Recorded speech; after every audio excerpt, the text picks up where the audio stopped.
Friends and neighbors, my name is Winston C Heron, Heron. I am 82.3 years old, and I have been acting as attorney pro-se on a number of cases since 2017, which is a few years after I retired from my other job as a project consultant, which I did for many years in the real estate business, in the oil business, the petrochemical business, working for different clients. My most recent attempt has been as attorney pro se on a divorce case that was filed by my wife of 40-some years now in Montgomery County Court number 3, where the presiding justice was Patrice McDonald. I have been in 7 courts in Texas, from the Justice Court in Montgomery County all the way to the Supreme Court. And I have been at war with the Texas Mafia, which I can name names, and I will name names. I present this video because there have been a number of attempts on my life to shut me up. And I've been thrown off Facebook, Nextdoor.com, which was very popular some years ago. Let's see what else. But Google is my friend. Google is my paralegal, the best paralegal in the world. In January 23rd of 2020,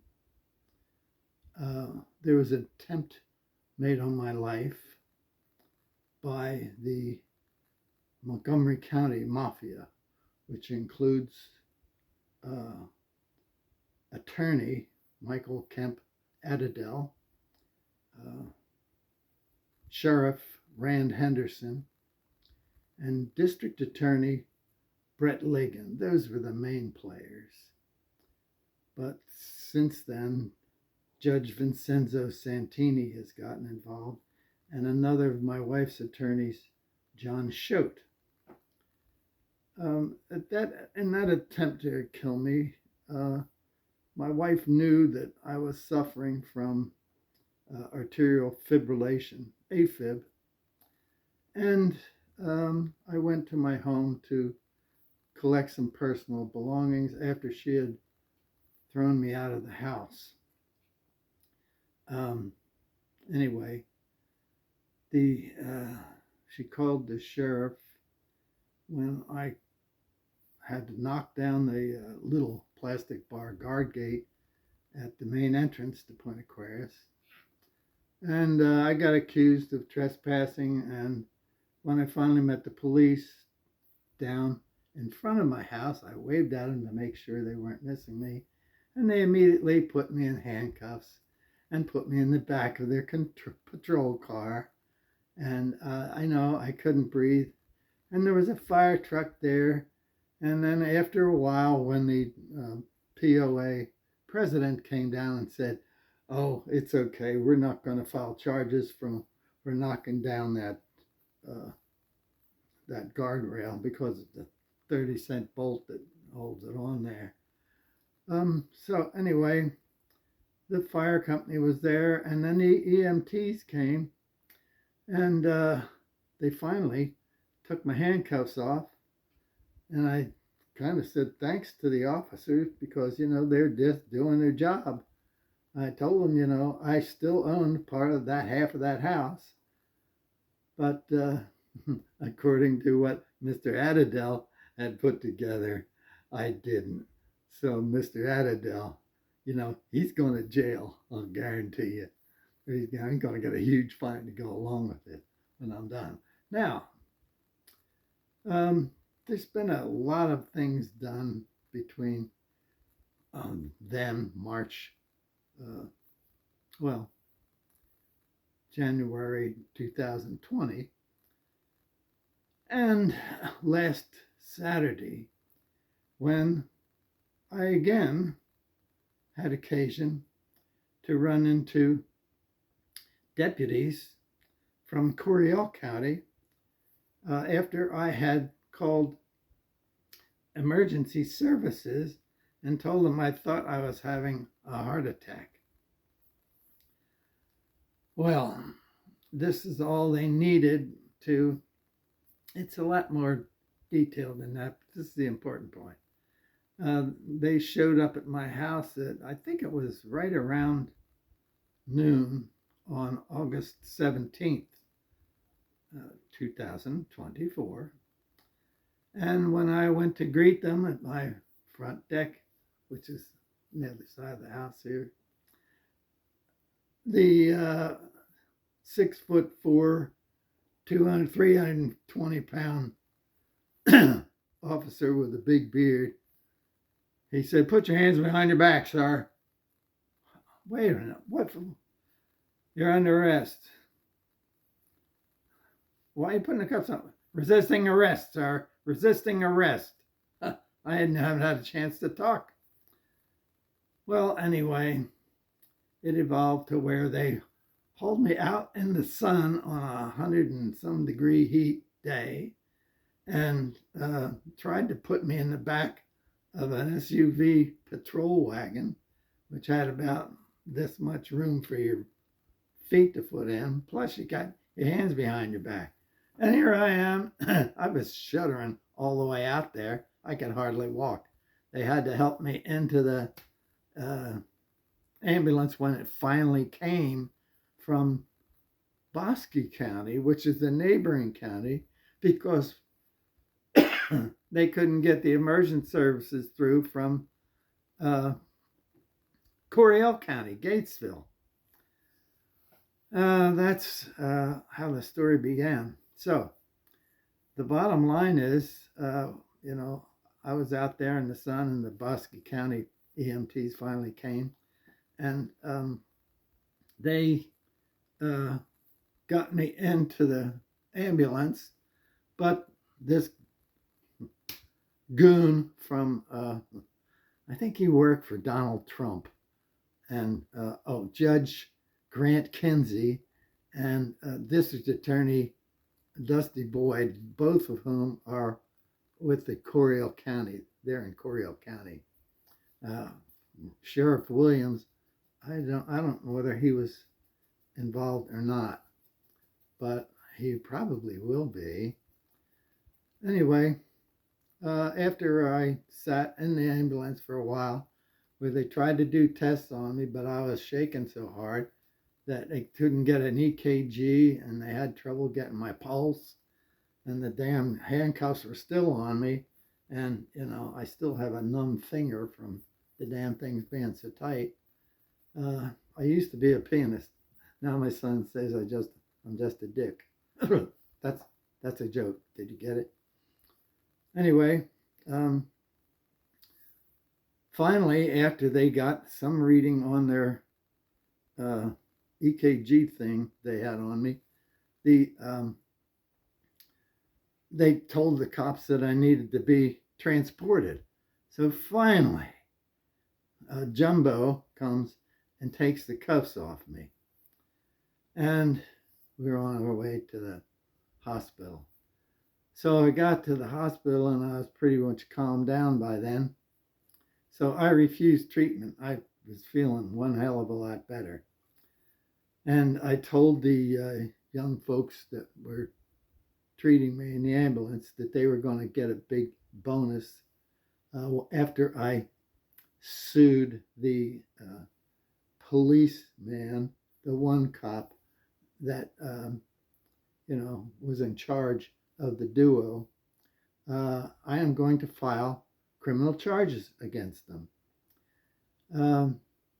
that doesn't seem to bother them. But I thought, since I went to that afternoon, I went to the sheriff's office and said, I'm going to turn myself in. I don't want this cop, getting a warrant against me, and I'm going to have to be in handcuffs, or I'll be in jail overnight.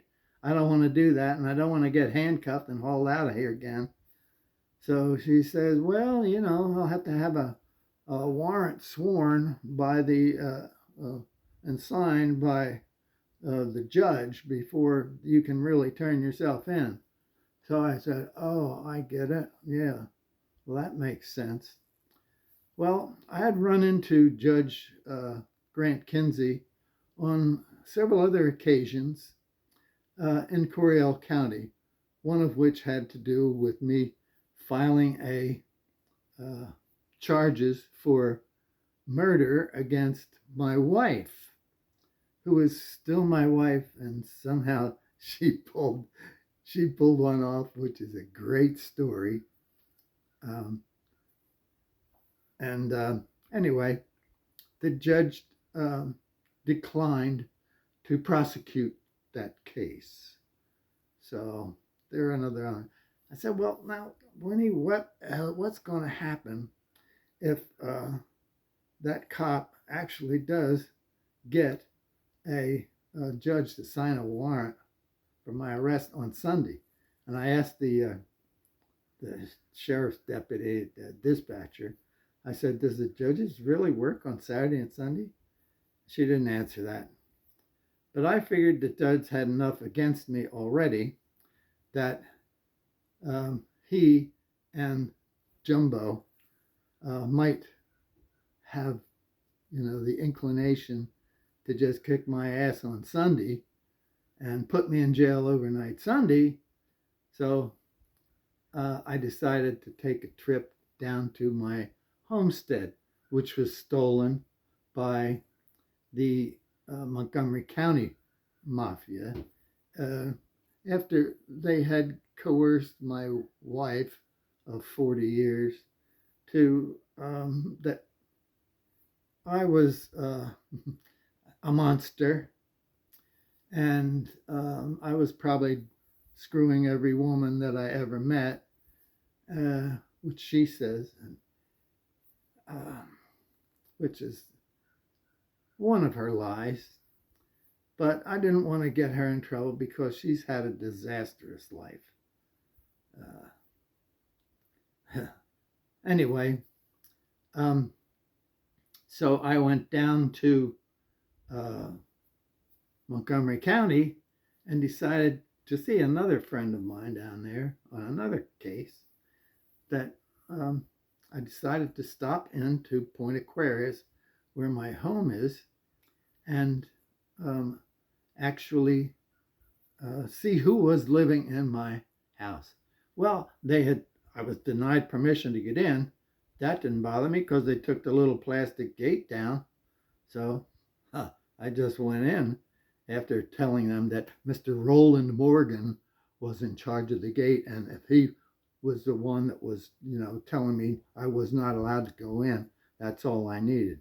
So I parked in front of the second gate, and there was another lady in a van there trying to get through. Well, we waited there a few minutes, and I gave her an old code to the gate. That didn't work. Then all of a sudden, the gates opened. So I went down to my driveway and pulled up into my driveway. It's a 600-foot long driveway. And there's a big iron gate standing there. And oh my God. So I couldn't get past that in my car unless I drove across my lawn. I didn't want to do that. And I wasn't sure who lived there. And I walked around the gate and met a neighbor with a yapping dog, and she came out, and I said, who lives up there? And she says, I think it's a guy named Greg. Well, that started to make sense to me. So I went back into my car, and I was going to go back down to Point Aquarius. And on the way out, I saw Roland Morgan in his driveway. And boy, he looks bad, but you know, he didn't have his orange jumpsuit on, which I hope to get him into pretty soon. So I was going down to see a friend of mine in the Woodlands. And I figured, well, she wasn't there. She didn't answer my text. She didn't answer my phone call. So I said, the heck with it. Turned around and came back here to my home in Corio County. So I am going to file charge. I called the district attorney's office on Monday. And I said, I want to turn myself in and make sure that I don't get arrested again and put in handcuffs. So that's when the lady said, well, it has to go to, after discussions with Bosque County and everybody else, has to go. I wanted to call it the Texas Rangers because I'm not real popular with sheriffs and district attorneys and judges in either Corio County or Montgomery County. But I am very appreciative that I have found an honest judge in Bell County. And I am scheduled for a hearing in Bell County on September 13th, at which time they will hear my petition that I submitted as a counter petition against Mr. John Choate, his petition to partition our property, Jane's and my property. And it all goes back to this reformed final decree of divorce, which is a fraudulent document that was certified by the Melissa Miller, the district clerk in Montgomery County, but she didn't have there's no wet signatures on it. And wet signatures are an issue anymore ever since I got into this. And I said, that's a rubber stamp signature, and that's a forgery. And that's when Judge Patrice McDonald stepped down, didn't want to get involved anymore because I appealed to the 9th District Court of Appeals. And then when they gave me some screwy opinion, I appealed that to the Texas Supreme Court, where it still sits as e-stored because I had accused both the sheriff and the district attorney and a couple other people of trying to kill me. And that is in the court records. So, Mr. Abbott couldn't let that happen. So, this gets down to my case now. So, they're building this bridge, They destroyed the bridge and they're trying to rebuild it so that I can't get right to emergency services. Well, that wound up with me calling the Texas Department of Transportation and a fellow named Curtis Williams. I've talked to Curtis Williams a couple times, and the last time he gave me kind of a runaround, and I told him that, I was going to charge the state of Texas with obstruction of justice, and when I did that, and Mr. Trump gets thrown out of office, that, I will have a case against him, Mr. Curtis Williams, and I must be related to the director of the Texas Department of Transportation because his name is Mark D. Williams, and he's a lot older than Curtis Williams. And another name comes into it, Tristan Jenkins. He was the inspector for the Texas Department of Transportation on this bridge. Well, Knife Construction is the contractor. And I've been told that they are so big, if you try to sue them, you're just going to be in a lot of trouble. Well, I'm going to sue them, and I'm going to sue the hell out of them as soon as Mr. Trump and Mr. Abbott and Mr. Paxton and Mr. Dan Patrick are all either retired, impeached, or in prison. So that's my story, and I'm sticking to it. This is my protection so that if they try to kill me, you know who to call. I know who to call, and it ain't going to be the Texas Rangers. Thanks.